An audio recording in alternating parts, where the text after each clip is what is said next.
Hello my friends and welcome back. Thank you very much for being with me again today. Well, even if this I would say short-lived counteroffensive, or Ukrainian counteroffensive, and why do I say that? Is because you can't make make more troops out of things that you don't have. And if the Ukrainians were incapable of preventing the Russians' advances in the first let's say 2-3 months of the war, and then it all stalled, I don't know how now they would be able to muster extra personnel and do the counteroffensive. And obviously they did it. The thing is, how long can they sustain it? And I assume possibilities and probabilities. Possibilities, I think they might have, but probabilities are low that they will be able to sustain and keep it going. Nevertheless, on the rest of the front, which is, as I said before, it's 1,300 kilometers long, about 900 miles. Other things happen, and the Russians are not laying down their weapons, as probably the Ukrainians thought. They talk about the Ukrainians are talking about how about negotiation, but no, negotiation is just on the front line and in the territory, so we're not going to negotiate and all that. The Russians were always open to negotiate, but they always stated the preconditions, or this is their goals, and until they achieve those goals, they will not negotiate anything else, it seems like. Ukrainians, about 2 weeks ago, they stated their negotiation terms, which obviously are in direct opposition to the Russians. So let's see what's going on the front here. This article comes from the Voice of Ukraine, September 13, 2022. Ukraine repels 7 Russian advances in Donetsk Oblast, General Staff says. So the Russians are not just take it easy, and it seems like they are trying to advance or do something. Not they're in a state of shock or something. They might be, but it seems like they're still hitting. So meanwhile, the Ukrainian Air Forces carried out 9 strikes at enemy staging areas and anti-air batteries.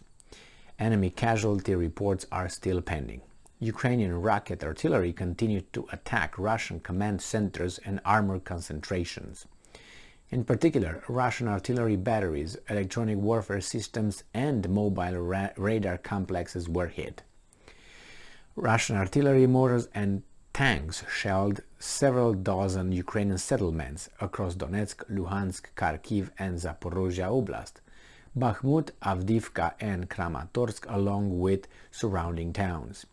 All in Donetsk Oblast drew much of the enemy's fire. So if you see here, they just attacked settlements and not military objectives, like the previous paragraph where the Ukrainians say they carry out 9 strikes at enemy staging areas, anti-air battlefields, and command centers, armor concentrations, but Russian artillery, on the other hand, shelled several dozen Ukrainian settlements. So you see, the Russians are hitting only settlements, and the Ukrainians are hitting only military infrastructure and fighters. I don't believe that a bit. So this is the way war is reported, and what can you do? Probably if you read the Russians, you find something else. But I have to confess to you that I've been reading some Russian statements, direct statements, not reported by the fifth source, Ukrainian or whatever, and something strikingly interesting, and that is the Russians, who are, according to the West, most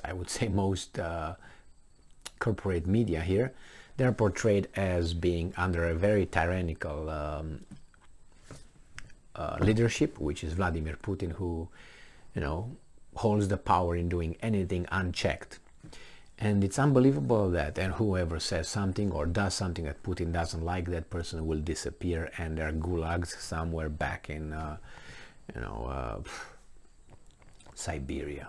So the interesting fact is, I heard a lot of people saying, and statements made by politicians, right? Even in Russian leadership positions, not politicians only, in Duma or,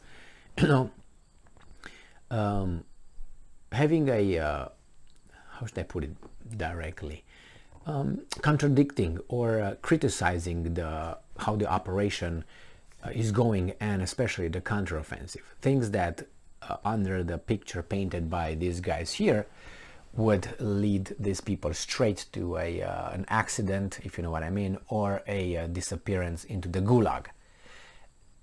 What I'm trying to say, I can't read any criticism coming from Ukrainian side. No criticism of anything. I haven't heard any criticism of themselves. Any politicians, any high-ranking military or anybody saying, I think we did bad, I think we should do this, I think this was wrong on our part. No. It's like a lockstep of, the script goes as it is and no deviations whatsoever. And that is supposed to be in the great democratic Ukraine, and with a leadership that wants freedom and all that. It's very strange. Just pay attention. I regularly use 3 outlets, Ukrainian outlets, because I want to see how they portray the conflagration, the fight, the war.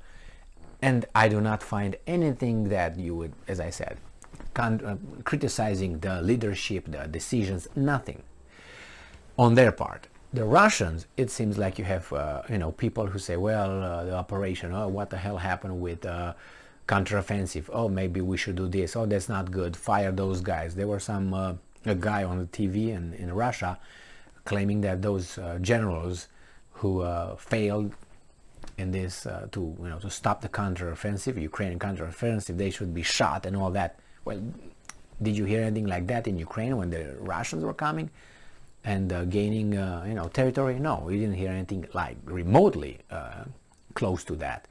So I have to say that in Russia, it appears you have more freedom to speak, and people are still allowed to speak, and you can't kill them all. Is that would be the argument? Versus the other side, you don't hear a squeak. Do you think there's no squeakers? I think there are.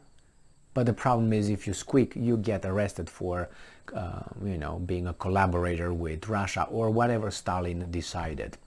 If you know what I mean. You're the enemy of the people, so they will arrest you. And Lubyanka, and from Lubyanka, either meet your God or go to Siberia.